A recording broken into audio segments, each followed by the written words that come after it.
Hello everyone, welcome back to our YouTube channel we motivated for you. तो जैसे कि आज आप जानते हैं कि आज की हमारी स्टोरी है रियल लाइफ इंस्पिरेशनल स्टोरी, जो कि है अल्बर्ट आइंस्टाइन की। स्टोरी शुरू करते हैं। दोस्तों, आज के इस टॉपिक में हम सबसे पहले बात करने वाले हैं असंभव चीजों की, यानी इम्पॉसिबल। जैसे कि आपने सुना होगा, हर कोई कहते हैं ये तो इम्पॉसिबल है, इम्पॉसिबल है। तो इम्पॉसिबल के अंदर ही छुपा होता है आई एम पॉसिबल। ये एक रियल लाइफ स्टोरी है, ये एकदम सच्ची कहानी है जो कि अल्बर्ट आइंस्टाइन की है। आइंस्टाइन का नाम कौन नहीं जानता। जहाँ जीनियस शब्द की बात होती है वहाँ आइंस्टाइन का नाम आना स्वाभाविक ही है। आइंस्टाइन, जिन्हें हम जीनियस मानते हैं, वो अपने बचपन में ऐसे नहीं थे। आइंस्टाइन 4 साल तक की उम्र में तो ठीक से बोल भी नहीं पाते थे। यही नहीं, जब वो 7 साल की उम्र में थे तब पढ़ भी नहीं पाते थे। स्कूल में उनके शिक्षक उन्हें मानसिक रूप से अस्वस्थ मानते थे। उनके माता पिता को भी लगता था कि वो मानसिक रूप से विकलांग है, धीमे हैं, जो किसी से मेल मिलाप नहीं रखते थे। वो पूरी तरह से असामाजिक थे। उनकी धीमी गति के कारण एक समय ऐसा आया कि उन्हें स्कूल से निकाल दिया गया। उसके बाद उन्हें किसी अन्य स्कूल में प्रवेश भी नहीं मिला।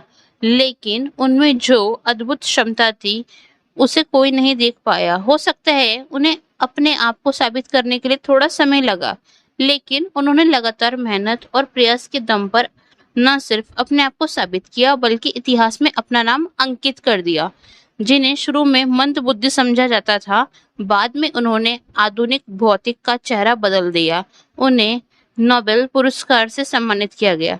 दोस्तों, क्या आप जानते हैं, या आप बेहतर ही जानते होंगे, इसलिए लोग जो समझते हैं उन्हें समझने दीजिए, बस प्रयास करते रहिए, आखिरकार वही लोग आपके वाहवाही करेंगे। यानी अल्बर्ट आइंस्टाइन से जुड़ी कुछ दिलचस्प बातें हैं। जिस अल्बर्ट आइंस्टाइन के बारे में आप सभी बहुत कुछ जानते होंगे, पर वैज्ञानिक अल्बर्ट आइंस्टाइन से जुड़ी कुछ रोचक, कुछ दिलचस्प बातें और कुछ किस्से जो शायद ही आप जानते होंगे। तो आइए जानते हैं अल्बर्ट आइंस्टाइन से जुड़ी कुछ खास बातों के बारे में।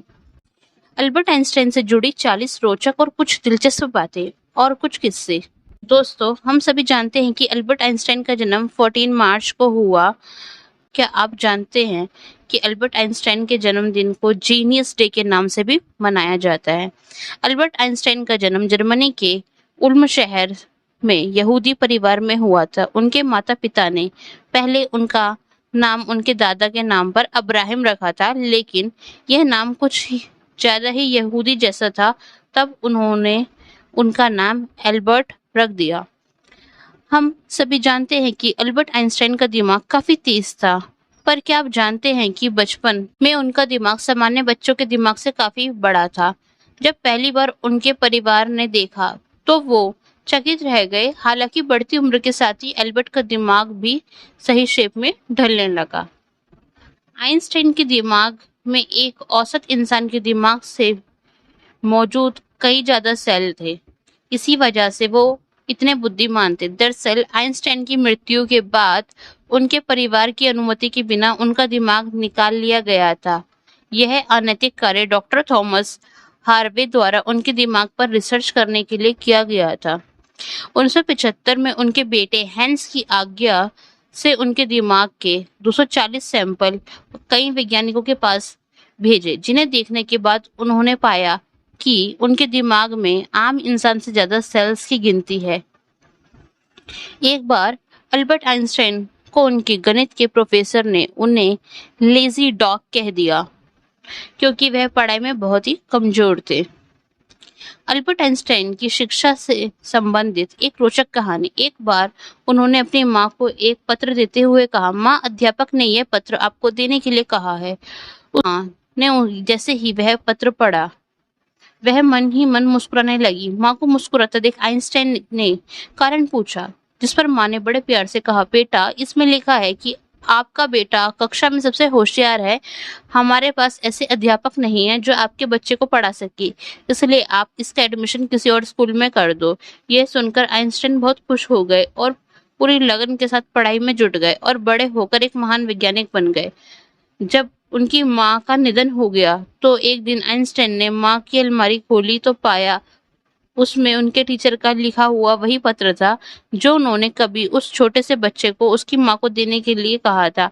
आप इसका एडमिशन किसी दूसरे स्कूल में करवा दीजिए, नहीं तो घर में इसे पढ़ाइए। अल्बर्ट आइंस्टाइन 10 घंटे से भी ज्यादा समय तक सोया करते थे। इसके अलावा उन्हें कार चलाना भी पसंद नहीं था। इसके बजाय उन्हें पैदल चलना और बाइक दौड़ाना ज्यादा भाता था। आइंस्टाइन की व्यस्तता के चलते उनका तलाक हो गया था। जब उन्हें नोबेल प्राइज मिला तो उस पैसे को तलाक के बाद अपनी पत्नी को दे दिया था। आइंस्टाइन को सिगार पीने का भी बहुत शौक था। कहा जाता है कि वो अपनी बुद्धि का श्रेय अपनी धूम्रपान की लत को दिया करते थे। गैलीलियो गैलीली उनके सबसे पसंदीदा वैज्ञानिक थे और रोचक बात यह है कि जिस वर्ष आइजक न्यूटन का जन्म हुआ उसी वर्ष गैलीलियो की मृत्यु हुई और जिस वर्ष आइंस्टाइन का जन्म हुआ उसी वर्ष मैक्सवेल का स्वर्गवास हुआ। क्या आप जानते हैं कि 4 साल की उम्र तक एल्बर्ट ठीक तरह से बोल भी नहीं पाते थे। तभी एक दिन खाना खाते हुए वह अचानक से बोल उठे, सूप बहुत गर्म है। इस बात पर माता पिता ने जब हैरानी से पूछा, आज तक तुमने कुछ बोला क्यों नहीं, तो उन्होंने बड़ी सरलता से उत्तर दिया, क्योंकि आज से पहले मुझे इस घर में कोई दिक्कत ही नहीं हुई है। दोस्तों, क्या आप जानते हैं कि एल्बर्ट आइंस्टाइन ने कभी मोजे नहीं पहने, क्योंकि उन्हें इनसे काफी तकलीफ होती थी। साथ ही साथ उनमें जल्दी से छेद भी हो जाते थे और ना ही कभी शेविंग क्रीम का उपयोग किया और उन्होंने अपने बाल को कंघी करना भी बिल्कुल पसंद नहीं था। इसलिए वे अपने बाल को कभी कंघी नहीं करते थे। लेकिन आज उनका बिना कंघी किया हुआ hair style genius hair style के नाम से जाना जाता है। आइंस्टाइन को संगीत से काफी रुचि थी। उनकी माँ वायलिन बजाया करती थी, जिससे उन्हें अंदर से काफी सुकून मिलता था। एल्बर्ट ने एक बार तक यह कह दिया था कि यदि वे एक वैज्ञानिक ना होते तो जरूर एक संगीतज्ञ होते। हालांकि वे बहुत ही अयोग्य संगीतकार थे। कई बार तो उन्हें तो धुरंधरों के बीच बैठकर भी बेसुरा संगीत आत्मविश्वास के साथ बजाते थे और लोगों की ओर दाद देने के लिए देखते। बाकी लोग हंसते, लेकिन उनकी पत्नी हमेशा उनकी हौसला अफजाई करती थी। इसके अलावा उन्हें पक्षियों की आवाजें सुनना भी बहुत पसंद था। एल्बर्ट आइंस्टाइन बड़ी बड़ी बातों को याद रख लेते थे, पर क्या आप जानते हैं अक्सर छोटी छोटी बातों को वो भूल जाया करते थे। वो अक्सर एल्बर्ट आइंस्टाइन की अपनी स्कूली शिक्षा व्यवस्था से बहुत घृणा थी। उनके कुछ विषयों के शिक्षक उन्हें एक आदर्श छात्र, जबकि कुछ अन्य विषयों के शिक्षक उन्हें एक मूर्ख छात्र समझा करते थे। एक बार एल्बर्ट आइंस्टाइन ट्रेन में सफर कर रहे थे। जब टिकट चेकर उनके पास आया तो वह अपनी टिकट दिखाने के लिए अपना हाथ जेब में डाले। जेब में टिकट ना मिलने पर उन्होंने अपने सूटकेस को चेक किया। वहां भी टिकट को ना पाकर वह टिकट को अपने सीट के आसपास खोजने लगे। यह देखकर टिकट चेकर ने एल्बर्ट आइंस्टाइन से कहा कि तुम्हारा टिकट गुम हो गया है तो कोई बात नहीं, मैं तुम्हें अच्छी तरह से पहचानता हूँ। मुझे पूरा यकीन है कि आपने टिकट जरूर खरीदा होगा। टीटी जब बाकी के लोगों का टिकट चेक करके वापस आ रहा तो उसने देखा कि एल्बर्ट आइंस्टाइन अभी भी अपनी सीट के नीचे टिकट को ढूंढ रहे हैं। टीटी ने फिर से कहा कि आपको टिकट के लिए परेशान होने की जरूरत नहीं है, आपसे टिकट नहीं मांगा जाएगा। यह सुनकर एल्बर्ट आइंस्टाइन ने कहा, वो तो ठीक है, पर टिकट के बिना मुझे पता कैसे चलेगा कि मैं कहाँ जा रहा हूँ। एक बार की बात है, एल्बर्ट आइंस्टाइन लगभग 5 साल के रहे होंगे। उनके पिताजी ने उन्हें खेलने के लिए दिशा सूचक कंपास दिया। उस कंपास को देखकर आइंस्टाइन ये सोचने लगे कि इस कंपास की सुई किस बल से घूमती है, और यही से उन्हें विज्ञान में रुचि शुरू हो गई। एल्बर्ट आइंस्टाइन को नोबेल प्राइज उनकी थ्योरी ऑफ रिलेटिविटी की खोज के लिए नहीं, बल्कि फोटो इलेक्ट्रिक इफेक्ट के लिए मिला था। एल्बर्ट आइंस्टाइन ने केवल 16 वर्ष की उम्र में सन 1895 में ही उन्होंने अपना पहला वैज्ञानिक शोध पत्र निकाला था, जिसका नाम उन्होंने रखा चुंबकीय क्षेत्र में रखे ईथर की अवस्था की जांच, on the investigation of the state of the ether in a magnetic field.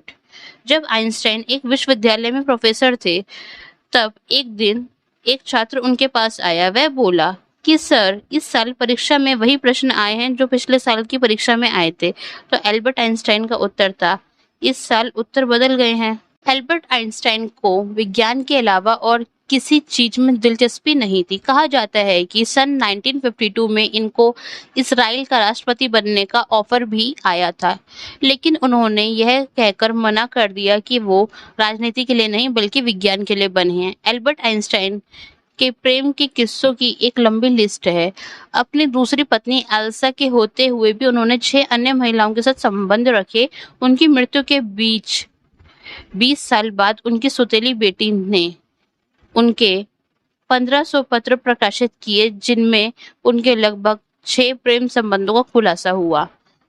Einstein की लोकप्रियता और उनकी विद्वता के चलते महिलाएं खूब उनकी ओर आकर्षित होती थी। एक बार जर्मनी की एक महिला, जिसे वे एम कहते थे, उनसे मिली और उनके प्रेम में डूब गए। उसने आइंस्टाइन पर तोहफों की बौछार कर दी। वे कुछ समय जर्मनी में साथ रहे और फिर आइंस्टाइन लंदन आ गए। वह उनके पीछे लंदन आ गई। उसके बाद आइंस्टाइन अमेरिका चले गए, वह भी वहां पहुंच गई।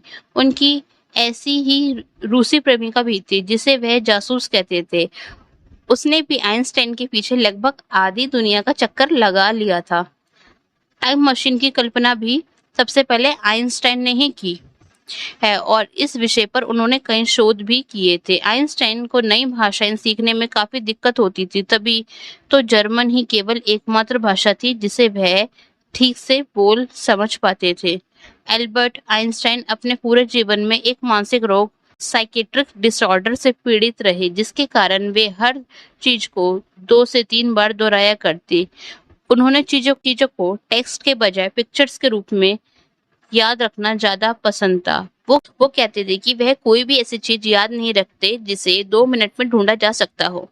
एल्बर्ट आइंस्टाइन कहते थे कि उनका दिमाग उनकी प्रयोगशाला थी और फाउंटेन पेन उनका उपकरण। जब लोग आइंस्टाइन से उनकी प्रयोगशाला के बारे में पूछते थे तो वे केवल अपने सर की ओर इशारा करके मुस्कुरा देते थे। एक वैज्ञानिक ने उनसे उनके सबसे प्रिय उपकरण के बारे में पूछा तो आइंस्टाइन ने उसे अपना फाउंटेन पेन दिखाया। दोस्तों, हम सभी जानते हैं कि एल्बर्ट आइंस्टाइन की सभी खोजें विश्व प्रसिद्ध हैं, लेकिन उन्हें सबसे ज्यादा प्रसिद्धि तब मिली जब उन्होंने सबसे प्रसिद्ध खोज सापेक्षतावाद का सिद्धांत अर्थात E=mc2 की खोज की। जापान में गिरा बम इसी फॉर्मूले पर आधारित थे, जिससे बाद में आइंस्टाइन को बहुत अफसोस हुआ।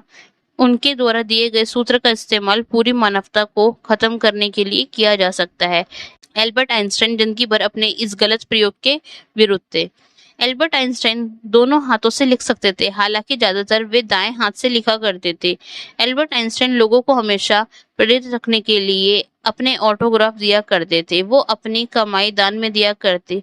वो अपने सिग्नेचर के लिए $5 लेते थे और एक स्पीच के लिए $1000 लेते थे और बाद में इन पैसों को वो चैरिटी में दान कर देते थे।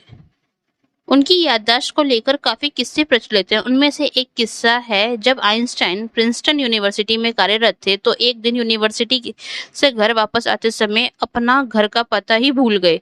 यद्यपि प्रिंसटन के अधिकतर लोग आइंस्टाइन को पहचानते थे, किंतु वह जिस टैक्सी में बैठे थे उस टैक्सी का ड्राइवर उन्हें नहीं पहचानता था। आइंस्टाइन ने ड्राइवर को कहा कि क्या तुम्हें आइंस्टाइन का पता मालूम है? तो ड्राइवर ने जवाब दिया, प्रिंसटन में भला कौन उनका पता नहीं जानेगा। यदि आप उनसे मिलना चाहते हो तो मैं आपको उनके घर तक पहुंचा सकता हूँ। तब आइंस्टाइन ने ड्राइवर को बताया कि वही एल्बर्ट आइंस्टाइन है और अपने घर का पता भूल गए हैं। यह जानकर टैक्सी ड्राइवर ने उन्हें घर तक पहुंचाया और आइंस्टाइन को बार बार आग्रह करने के बावजूद भी टैक्सी का भाड़ा नहीं लिया। एल्बर्ट आइंस्टाइन की 2 पत्नियां थी, मिलेवा मैरिक तथा आइंस्टाइन के अपनी जीनियस पत्नी मिलेवा से 3 बच्चे हुए। आइंस्टाइन चाहते तो और भी जी सकते थे। उनके अंतिम समय में डॉक्टर्स ने उनका ऑपरेशन करना चाहा, लेकिन उन्होंने यह कहकर मना कर दिया कि आर्टिफिशियल तरीके से जीने में कुछ मजा नहीं है। मुझे जितना जीना था मैंने जी लिया है। एल्बर्ट आइंस्टाइन दुनिया के 3 देशों के नागरिक रहे। वे जन्म से 1901 तक जर्मनी के, 1901 से 1932 तक स्विट्जरलैंड के तथा 1932 से 1955 तक यानी अपनी मृत्यु तक अमेरिका के नागरिक रहे। अपने जीवन के अंतिम दिनों में एल्बर्ट पूरे ब्रह्मांड को एक साथ व्यक्त करने वाले सिद्धांत यूनिफाइड थ्योरी पर काम कर रहे थे, किंतु उनके निधन के कारण इस थ्योरी पर आगे काम नहीं हो पाया। क्या आप जानते हैं कि आइंस्टाइन ने मरने से पहले अपनी अंतिम क्षणों में उनके कमरे में मौजूद नर्स को जर्मन भाषा में कुछ कहा था, लेकिन उस नर्स को जर्मन भाषा नहीं आती थी। तो इसी के साथ आइंस्टाइन के कहे अंतिम शब्द एक राज की तरह दफन हो गए। अगर आपको हमारे ये आइंस्टाइन की स्टोरी और इसके फैक्ट पसंद आए हैं तो आप हमारे चैनल को जरूर सब्सक्राइब कीजिएगा और वीडियो को लाइक कीजिएगा और बताइएगा कि आपको नेक्स्ट स्टोरी किस सब्जेक्ट पे और किस मोटिवेशनल स्पीकर के ऊपर चाहिए। तो thanks for listening this story. Please subscribe our channel. हमारे दूसरे चैनल का लिंक हमारे चैनल के बॉक्स में है, आप सब्सक्राइब कर सकते हैं। थैंक्स।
का एडमिशन